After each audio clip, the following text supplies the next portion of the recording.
of you know, I am in my second marriage, right? So that means I must be getting better at it, maybe, hopefully. In my first one, I was married for 15 years and I loved my wife very, very much, very, very deeply. But then eventually came the divorce, right? Then I became alcohol-free as fuck. And then I met Liza.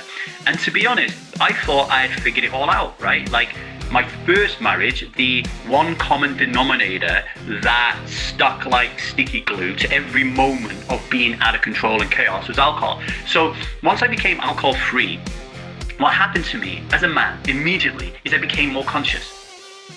Recording in progress. The hills are alive with the sound of music. You can quit drinking, you can start meditating, you can read all the books in the world about masculinity. But when your wife looks you in the eye and says, I feel like I'm married to a little boy, that one stings. Today, we are diving into the following quote from John Wineland. At its core, masculinity is simply an embodied transmission of grounded consciousness, stillness, integrity, and clarity through a human body. Let's talk about what it means to embody that truth, especially for those of us who rely on alcohol to fake it.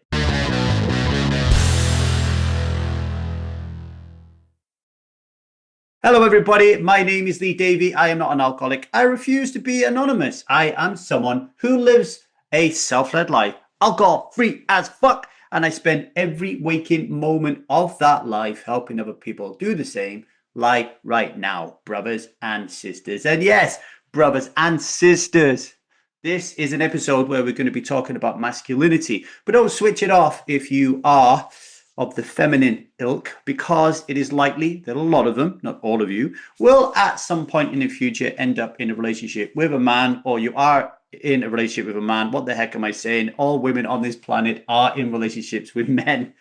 So all of you listen to this. It will be very, very helpful for you. Now, this episode is a continuance of our book highlight series, where I share with you a quote or a concept or a sentence that I have highlighted in a book, and I explain to you the reasons why I highlighted it, And this one is because I recently signed a new one-on-one client. Yay!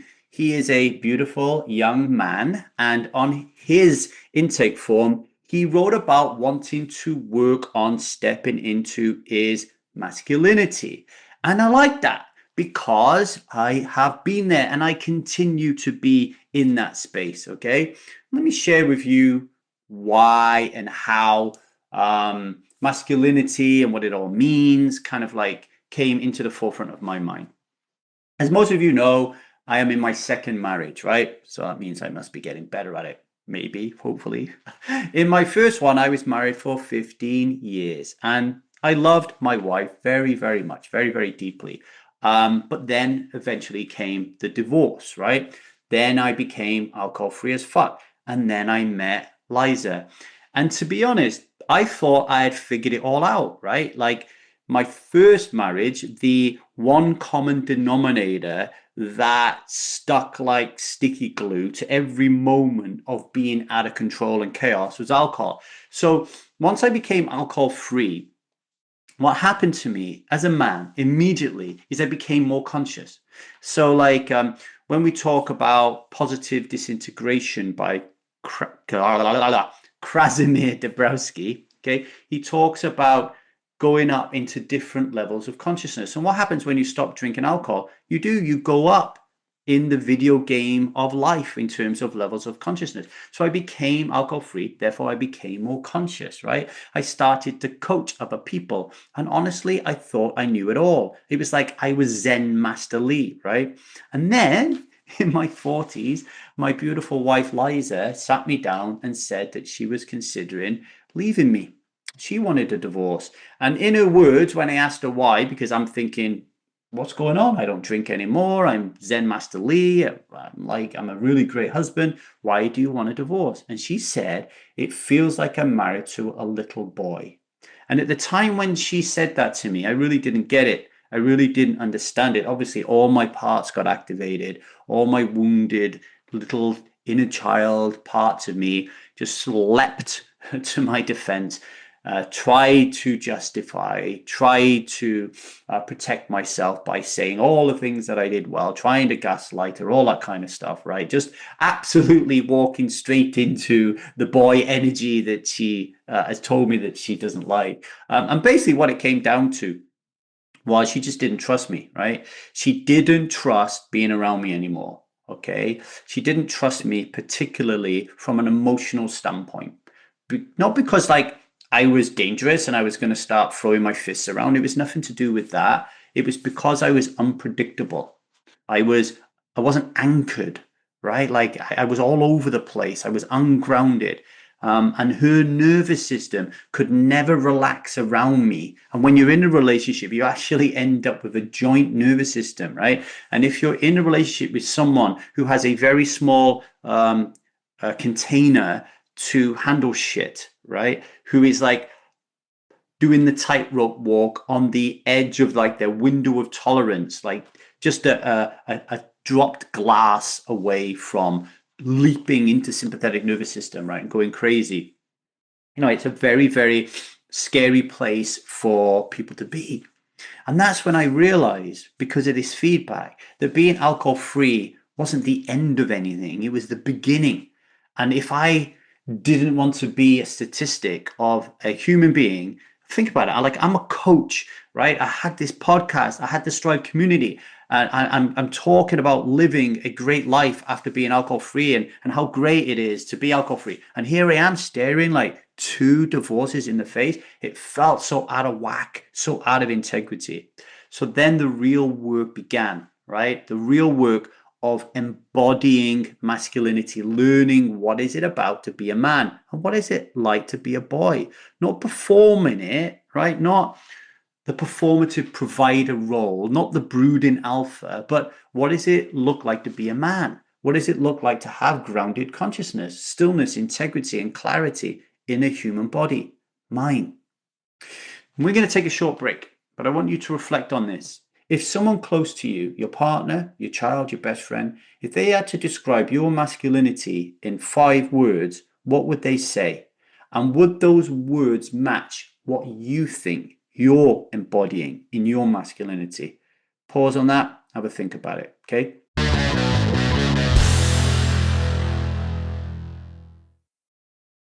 Welcome back to the 1000 Days Sober podcast. Before the break, we were exploring the gap between performing masculinity and embodying it. So let's get into how we close that gap, okay? So I'm going to break the quote down a little bit.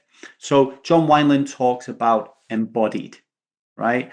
And that word was a really important one for me when I went on my journey with the Elementum Coaching Institute to become a master life coach, right? Because I'm one of those people, if you meet me, you'll be like, wow, this guy is super intelligent and super knowledgeable. And that's because I'm 50 years of age, right? I've been around for 5 decades and I've read a lot. But there's a great big difference between knowing something intellectually and reading a bit of knowledge and information and actually embodying it. The difference between doing and being, right? Embodied means lived, not learned, right? You don't know stillness, for example, because you've read about it. You're still because your nervous system knows the feeling and has experienced the feeling, has embodied the feeling of being still, okay? So strive is the practice, okay, of becoming who you were always meant to be. That is our 6-month workshop. It is a practice. You don't earn masculinity, you embody it moment by moment, breath by breath. Okay, so embodiment, really important.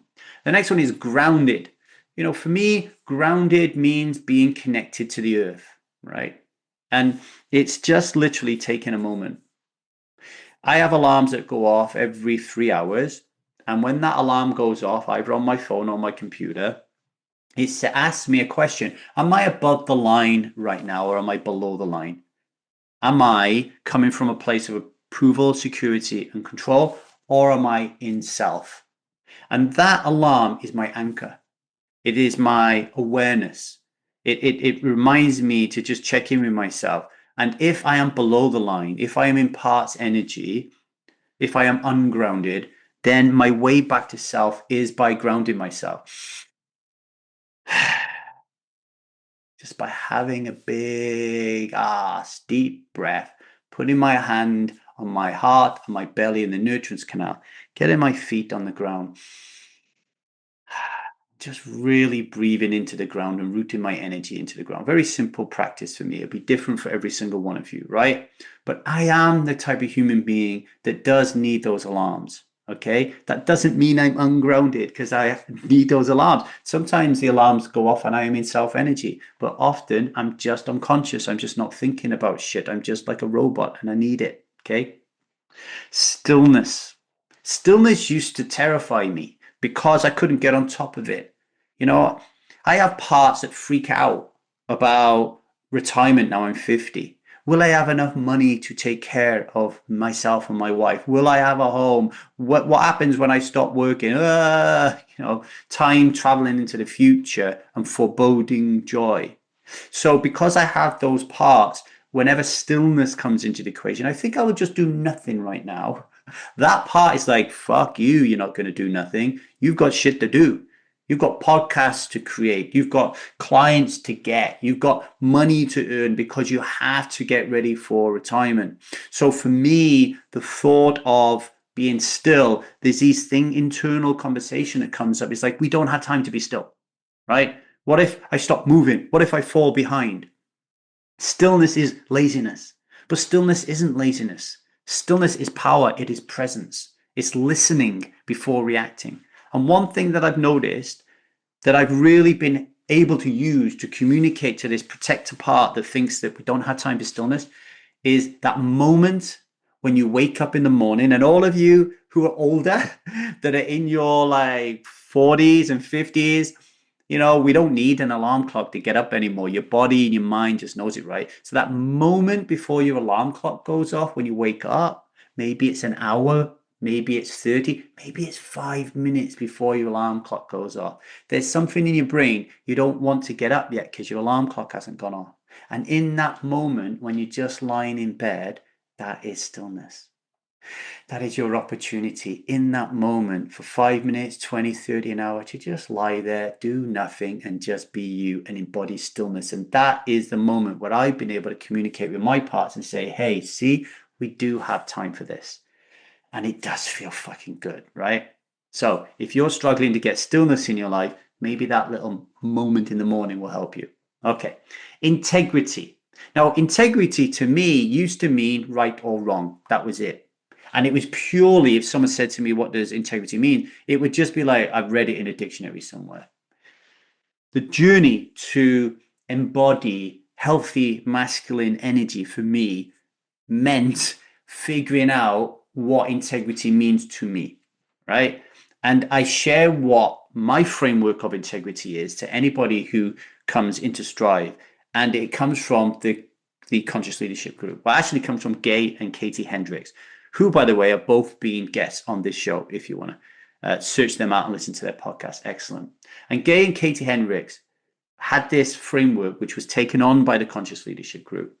And this is their framework of integrity, which I embody today. Number one, take 100% responsibility for the way that you respond to the things that are happening to you in the world.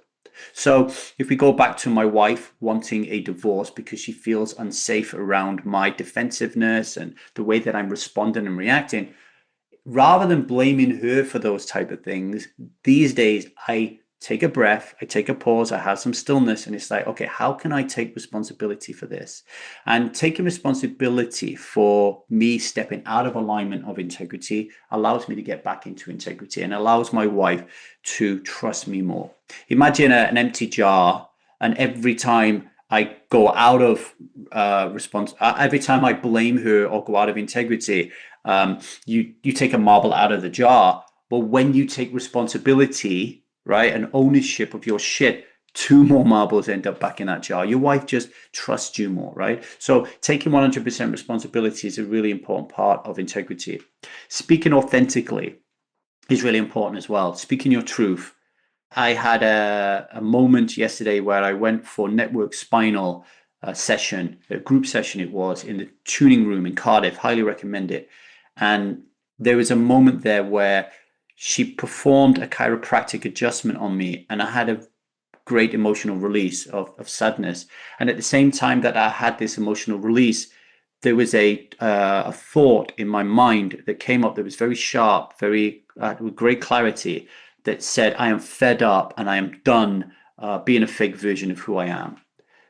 So when I'm a fake version of who I am in front of people for a variety of different reasons, I'm not speaking authentically. And my system recognizes that as being out of alignment of integrity. Okay.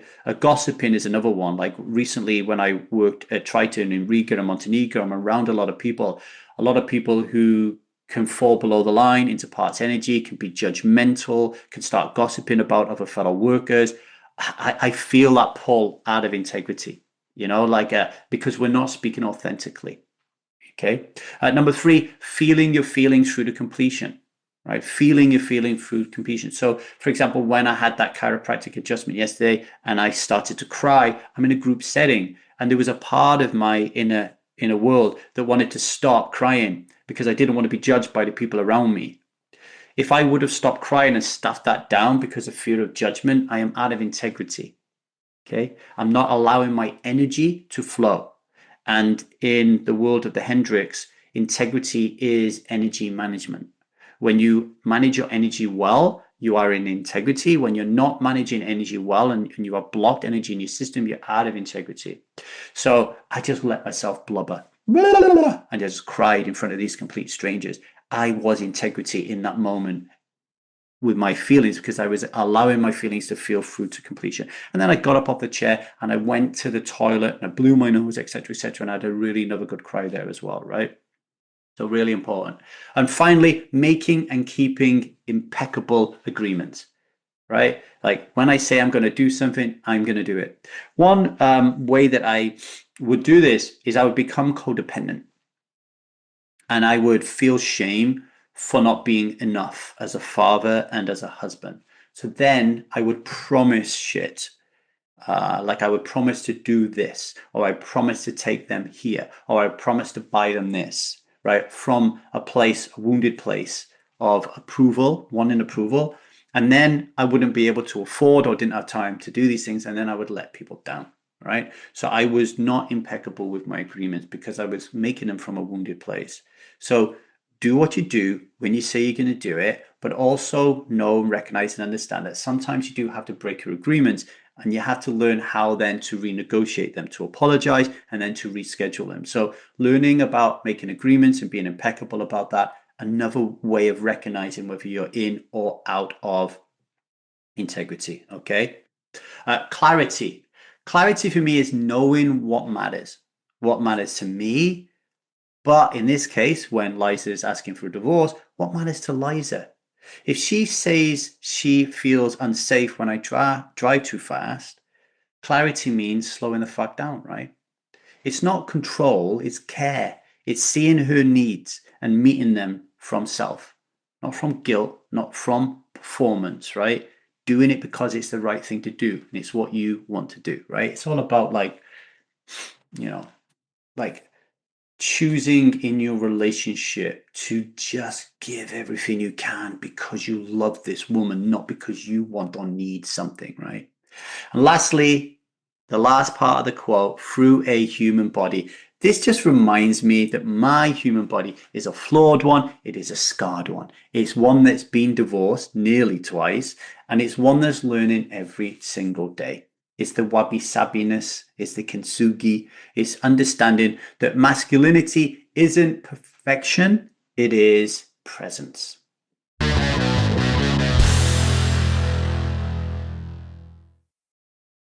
Today's daily vow. Today I will not drink. Instead, I will practice living in my body, not escaping from it. I will move slower. I will breathe deeper. I will feel more fully, and I will respond more honestly. Because embodiment isn't theory, it is truth in motion. You can't think your way into being whole. you embody your way into it. And that is the practice. And that is what Strive is here to help you do. And I hope we're doing a decent enough job on these podcasts, at least, right?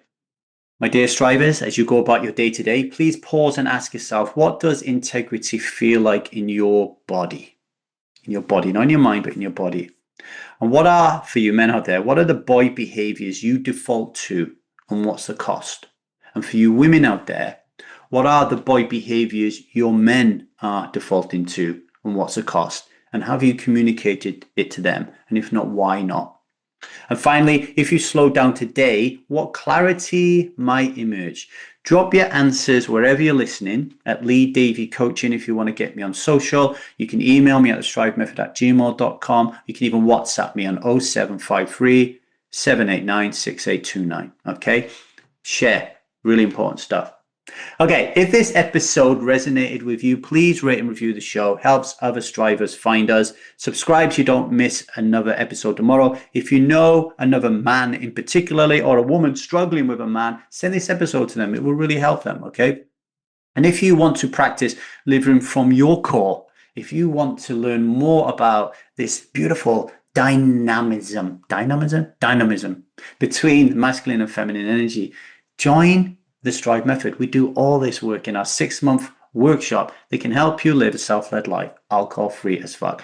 Until tomorrow, you beautiful people, remember that today, if you have that urge to drink alcohol, just ignore it, baby. You are more powerful than that urge. You do not need it. Much love. Strive on. Catch you on the other side tomorrow. Much love.